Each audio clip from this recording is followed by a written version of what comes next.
Hi, I'm the module developer for Wild Magic Surge 5e, and I just wanted to do a quick video to give you an overview of the different features and also kind of a beginner's guide on how to set up your character so that it has all the resources and settings set up available for you to get started. So first of all, let's talk about setting up our character to ensure that all the resources and feats are all set up correctly. So that Wild Magic Surge module can hook onto those and enable the functionality you need. So here we have our player here, and if we double click and open up their character sheet, we can take a look and there'll be some key bits that we need to do. So first thing you want to do is when you install the module, as you'll see there is a new icon up here, WMS, and clicking on that will give you some information back to check whether all the things are in place for the module to be able to actually be hardened. So as a first step, it's worth checking that button, and once you clicked it, just making sure everything's ticked on there. If it isn't, that's absolutely fine, and there's a breakdown for each individual thing that needs to be set up, and that's what we're going to run through now. So clicking on each of these links will take you to the same page, and that will take you to our GitHub repo, where it will have a breakdown of the steps that you need to do to ensure everything is set up. So the first one you'll need to ensure is that you have a feat assigned called Wild Magic Surge within your character sheet. The second one is set up your Tides of Chaos, so ensure under the Features tab on your character sheet that you have a feat just like Wild Magic Surge called Tides of Chaos. And then in your if you go into the feat and go to the Details tab, which we'll go through in a minute, you need to ensure your resource consumption is set up correctly, as we'll be hooking onto that and ensuring that when we come to reset Tides of Chaos under certain circumstances, that we have access to that and be able to change it so it is regenerated. And then the final one is we need to look at the actual attributes and consumption setup in the character sheet. So once again, we can hook onto that and update that for your character. So let's go through those quickly. So if we go back to here, we can see in our resources here we have Tides of Chaos set up. So that would need typing out and ensuring you've got that in one of any of these three resource groups, but you must have Tides of Chaos in there with 1 and 1. The next one that we looked at is on features, and if we scroll down we should be able to see now feats. We've got Tides of Chaos here, and we should have a Wild Magic, which is Wild Magic Surge here. So again, in here we can just go in, and this character was imported using the D&D Beyond importer, so everything that comes through that, this will probably all be green for you anyway. If you're setting up manually, just ensure you've got something, a feat called Wild Magic Surge in there. And if we spend a bit more time on the Tides of Chaos, you can see here, if we edit it, there are a few extra things we need to do. So if we go over to details, and we need to ensure that in here we've got limited uses, 1 of 1 on a long rest, and the resource consumption is an attribute with resources tertiary value equal to 1. And once we have all that set up, and to ensure that's all working, you should have all your green ticks here. But any issues, feel free to go and check out the README, follow those steps, else you can always raise an issue on GitHub for me or find me on Discord. Now, this can become very annoying, so as soon as you're happy with that, you can go into the module settings, over to Wild Magic Surge, and then scrolling down here, we can go to the very bottom and uncheck the Show Debug option in Character Sheet. So once you untick that, click Save Changes, it will ask you to reload. Once you reload, that button will disappear from that point onwards, keeping it nice and clean for you. A few of the options that we have within inside the module now, as a new starter using standard player handbook rules for a Wild Magic Sorcerer, there's very little you need to change. As long as you ensure that your character is set up correctly, the rest of the settings by default will work absolutely fine. So if you're playing standard player handbook Wild Magic Surge, you can leave the name of the feat the same, which will be default Wild Magic Surge. You can leave your Tides of Chaos feat the same, and just ensure that Automate Wild Magic Surge is ticked, and that should be the end of it. And then from that point on, you should be able to play, and you will get your messages in chat every time a surge happens for your player. What I'd like to do now is take you through the difference between Automate Wild Magic Surge and when it's disabled and when it's enabled. So when we have that disabled, what the module will do is, let's say we use our Tides of Chaos, ensuring that we consume the resource and available usage, and then go to our spell book, which will then force our Wild Magic Sorcerer to actually cause a Wild Magic Surge. So we click Shield and cast Spell, and we will see here that all we'll get is a message saying Wild Magic check, roll a d20. And in fact, what we can do now is we can also say do Tidal Wave, cast Spell, and once again we'll have Wild Magic check, roll a d20. So at this position here, unchecked, all this module is doing at this point is it's just looking for spells that have been cast, and if a spell level 1 or higher has been cast, it won't do any automation in the background, but it will just nudge you to roll a d20 to check for that surge. So this is really good for those who don't want full automation, still want to have control and enjoy that part of the game, but it just gives you that nudge to help your players. So what we'll do now is we will check the Automate Wild Magic Surge. So instead of us just having that message box appear in chat, we will instead add a bit of automation to the module. So if we save changes there and go to casting spell, we'll go with Shield again, casting that, and we will see Wild Magic Surge, roll a d100 with a roll of 1. So when we cast Shield just now, we rolled a 1 on our dice roll, and so we know, again, no automation on any sort of tables or anything further than that, just a hint to say it's automatically rolled in the background for us, the player doesn't need to do it, and we're aware we can action that. So for example, if we do this again, and we can see here that no Wild Magic Surge occurred, and there was a roll of 10 on that particular instance when we cast that spell. So our next step that we want to do is we want to add a bit more automation again. So next we want to actually auto roll a table. So if we check this box here, instead of when before we had a prompt to say a Wild Magic Surge had occurred or hadn't occurred, what we want to do is on an actual surge, at the same time as it's saying yes there has been a surge, for it to automatically roll on a surge table for us.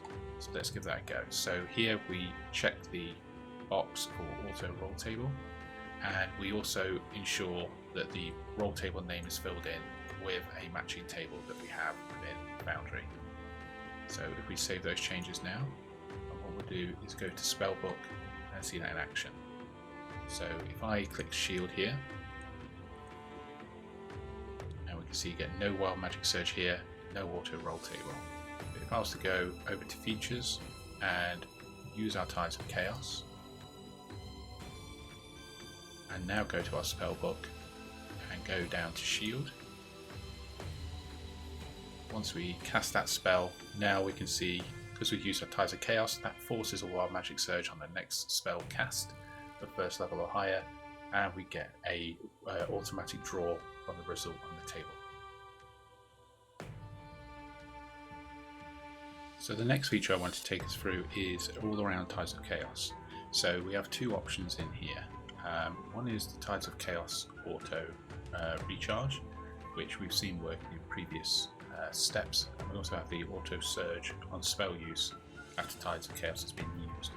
Now, even though this is player handbook standard, but each time a Tides of Chaos has been used, the next spell will trigger a Wild Magic Surge.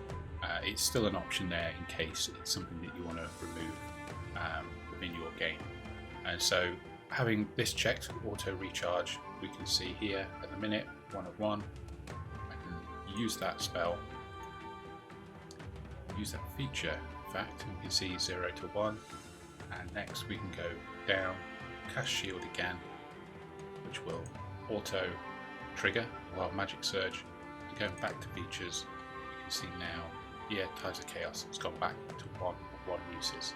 So again, allows you the full automation of Tides of Chaos to either recharge automatically or at the same time auto surge on Tides of Chaos, but both completely separate options, giving you the ability to customize it as you want to.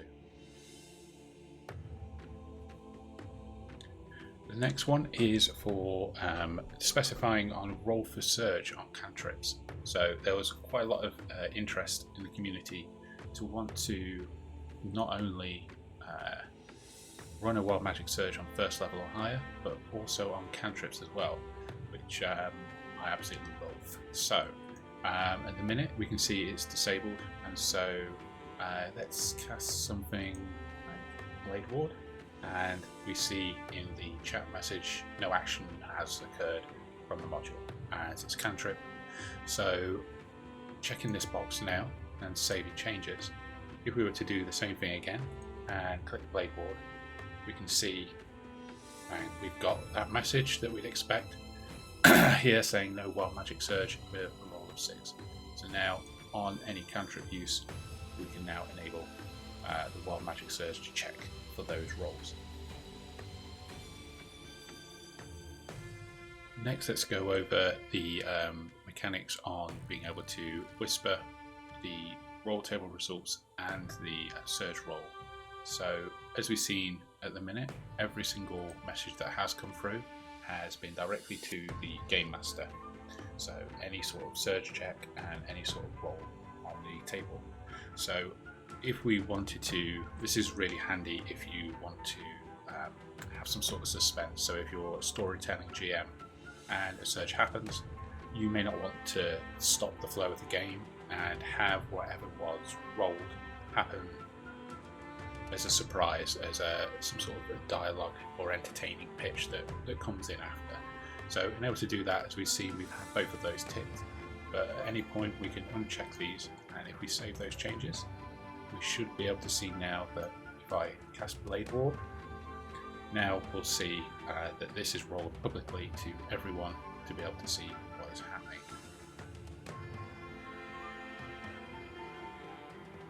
So moving forward, what we'll do is we'll explore some of the more homebrew options and how you can begin to build your own homebrew setup of how you want Wild Magic Surge to work.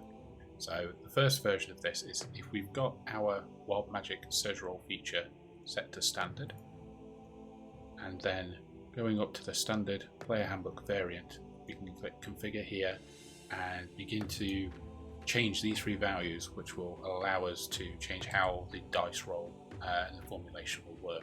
So out of the box we get 1d20, so every time there's a check for a Wild Magic Surge, the module will roll a 1d20, and if it equals 1 on the roll, then it will trigger a surge. However, what we might want to do is say if it's 1d10 and it is less than 5, then we want to have a surge.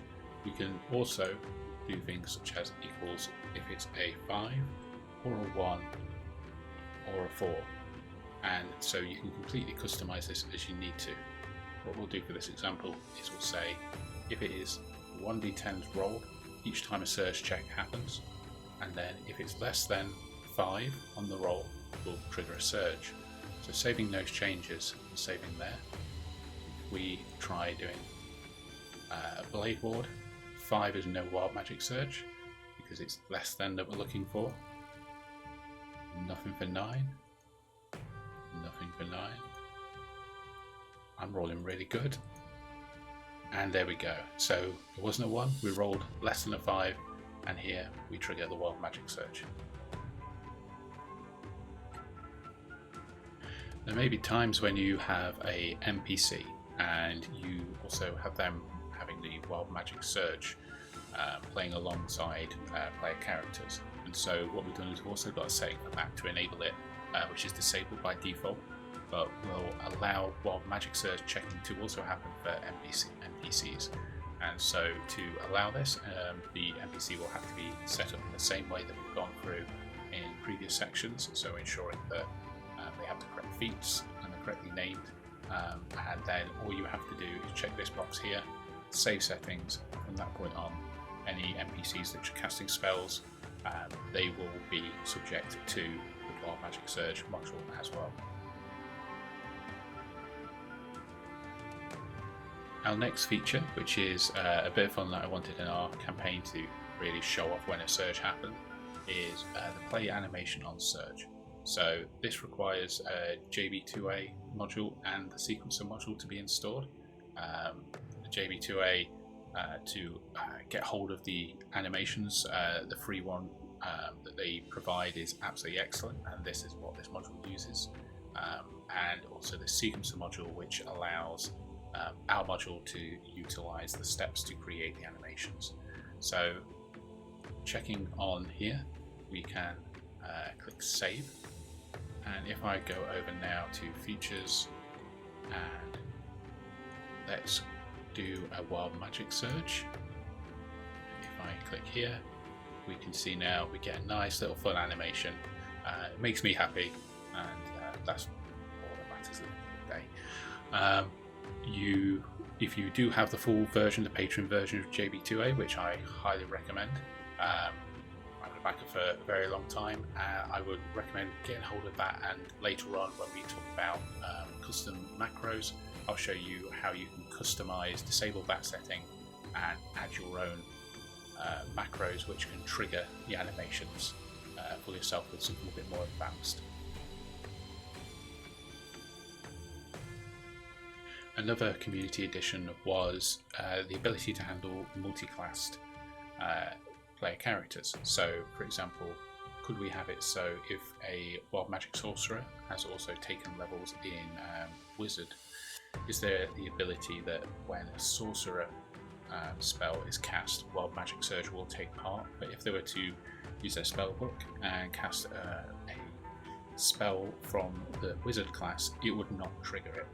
And so what we did is we created this spell regex for multi-class option. So clicking on configure here, we can check this box to enable this feature, and with a little bit of regex knowledge on your behalf, you can specify that only spells that match this regex pattern will create a Wild Magic Surge.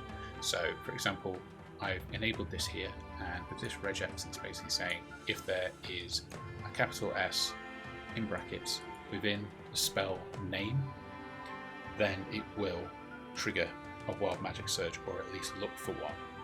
And so for example, if we were to save changes here, we can see on our character sheet here, we've got this, we've renamed this spell to Burning Hands with an S, and then whenever this spell is cast, the module will look at that spell and will run it against it. If False Life or Shield, because it doesn't have that S at the end, it will be ignored, and so you can fully customize what spells can and can't be affected. Of course, you can leave this as its default as it is now, or you are more than welcome to create whatever sort of pattern you like, which makes sense to your character sheets.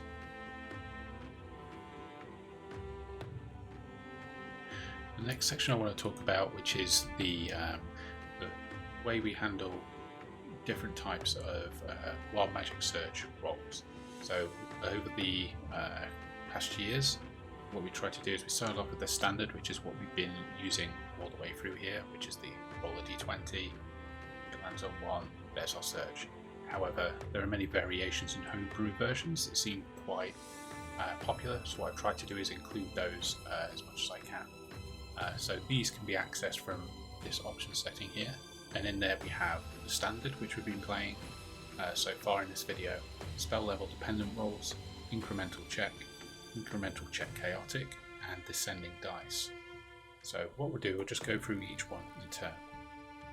So on a default one, and this can all be found in the README on GitHub, on a roll of 1, trigger a Wild Magic Surge, and we've seen how we can use the dice formula options to amend that to how we want to work. The next option was incremental check, so every time a spell is cast, that threshold is increased by 1 for a surge. And once triggered, the threshold is reset back to 1. So in other words, for every time you roll a d20, that number goes to 2, and then 3, and then 4, and so therefore increasing your chance of a surge on each time. The next one was the incremental check chaotic, and so instead of every single time a spell is cast, what this one will do is the threshold will increase every single time a spell is cast or there's a new turn in combat. So this just increases the odds exponentially quick, but the caveat on this one, they just have a max of 10. So as soon as you hit 10, it will be basically a 50-50 or 90-20 roll. The third one that we have is the spell level dependent rolls. So Wild Magic Surge triggers depending on the spell level. So this is fully configurable, which I'll show you in a minute, but at the very basics you could say if a 7th level spell gets cast, you can say d20 of 7 and below will trigger a surge. And so we'll go into those in more detail. Descending dice, which is one I use on my games, is on no surge that happens, you incrementally go down the dice rolls until you roll from d20, 12, 10, 8, 6, and then a 4, and just keeps rolling a d4 until a surge happens. And that just relies on getting a 1 descending dice roll. And of course, a little extension on that, we also have capability for the Barbarian Path of Wild Magic. So when you enter a Rageous Wild Magic Barbarian, this will get hold of that event that happens, and as long as it's enabled, it will then trigger the Wild Magic Surge and then roll on a specific table that you want. So let's go through a few of those options. So to configure a few of those, we have a few options just off on the configure side. So the spell level dependent rolls, if we're open to that. So this is where we were saying, depending on the level that you cast the spell at, you can specify a certain trigger for it. So for example, in here we'll roll a 1d20 for our check, and we'll say it's a level 1, it'll be equal to 1. For level 2, we could say it'd be equal to 2. Level 3, we could say 4. Level 4, we could say is less than 7, and so on and so forth. Level 15, we could go less than 16, less than 18, and then we can say less than 19 on level 8. We can go, I've just added 9 to 10 just in case there's some crazy thing going on in the background for spell levels. We can save that, and if we have now our spell level dependent rolls enabled in click save settings, we can get that, we can use those as our triggers. So we test that, and we go to here, and we were to roll a 5th level.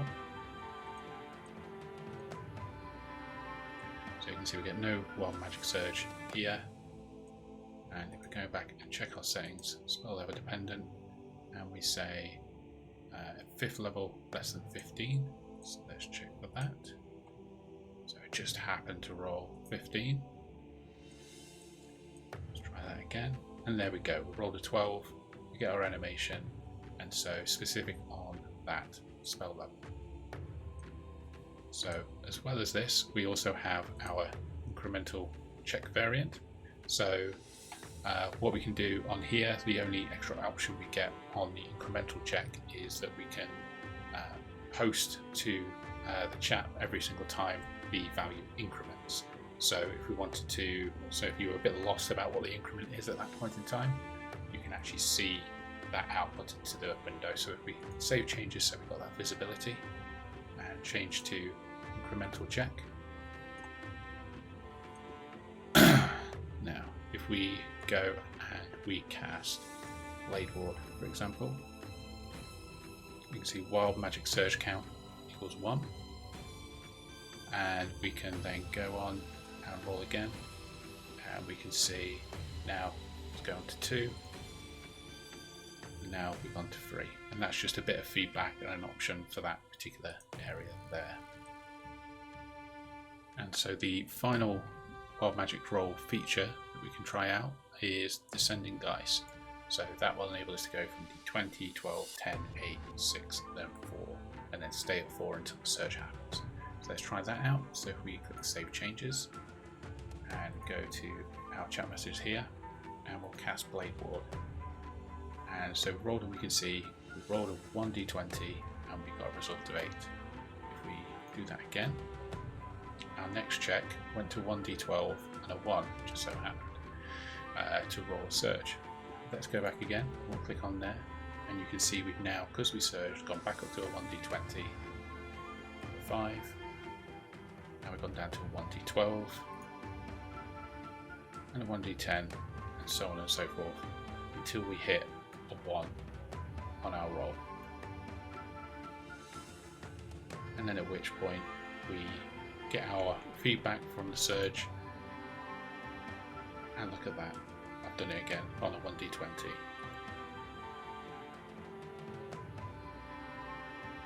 So with our die descending and our incremental count, sometimes it's really good to be able to have visual feedback on your token, so you can see what number you are up to and the kind of risk that comes across. And so we've got that ability. If we were to right click our token and click on settings, we can then go to resources here, and on this bar 2 attribute we can click on here, and we have 2 options here: resources, WM, surge, descending, and increment. So we're currently set up with descending, but if you're an increment you can also select that. And what this will do, descend there, we can see it's going to be between 1 and 6, because there are 6 different dice that we're using to descend across. But if we were to choose surge increment, we can see from our previous demonstrations we were up to 3 out of possible 20 that we can climb to. So we'll leave this on descending and click update token, and we'll now see this blue bar just across the top. So if we were to now do Blade Ward, we can see that go across as we begin to update, and we can slowly see the danger we're in the more we cast. And you can see as soon as we surge, that drops right back down to the beginning. So that's just a really nice way to visualize where you are on your surge at that point in time.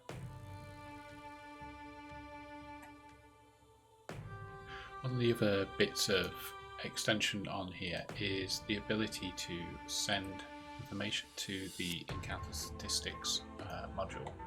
So the encounter statistics module allows you to track campaign statistics over time, and so one of the things that we're able to do if you have it enabled in settings, so if we were to go here, configure settings, and as long as you have the encounter statistics module installed, you can scroll right to the bottom and check this box, and then every single time a Wild Magic Surge happens, it will show up in the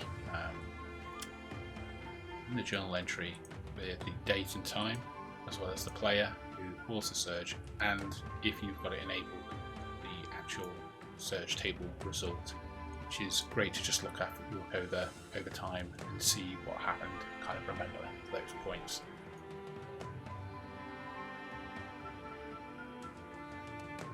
Also, if you are a module developer or you are writing some macros that you're connecting the hooks up to, there is the ability to also hook onto the events that we send. So in theory, what you can do is disable pretty much all the settings, and the module will still match on the surges that you set up, but you can disable all sort of chat messages and handle all that yourself if you really wanted to.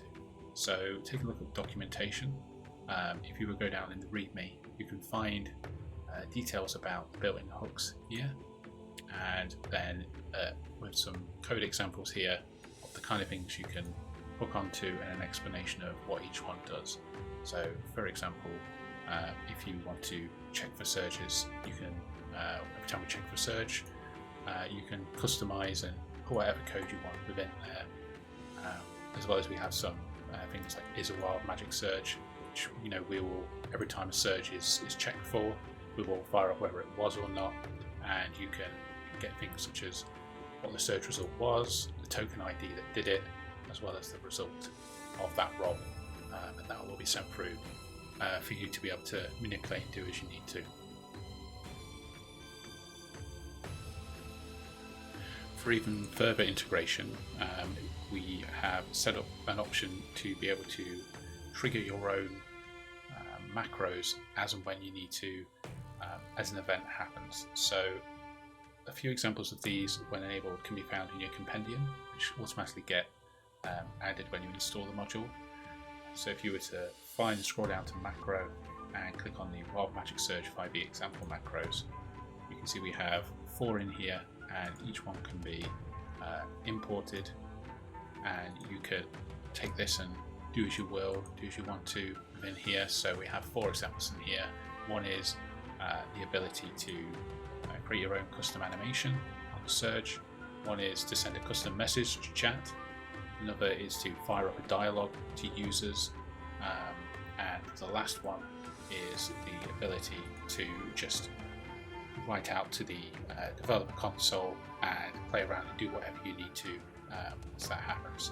So you have free reign to do as you need, and all you need to do this is go into the configure settings, and if you scroll down to here, make sure you check the execute macro on a surge and put the name of the macro you want to trigger in here, and then when a magic surge occurs, you will then be able to fire off the macro that you have created, which by the way only run as the Game Master account, so that would be a key one.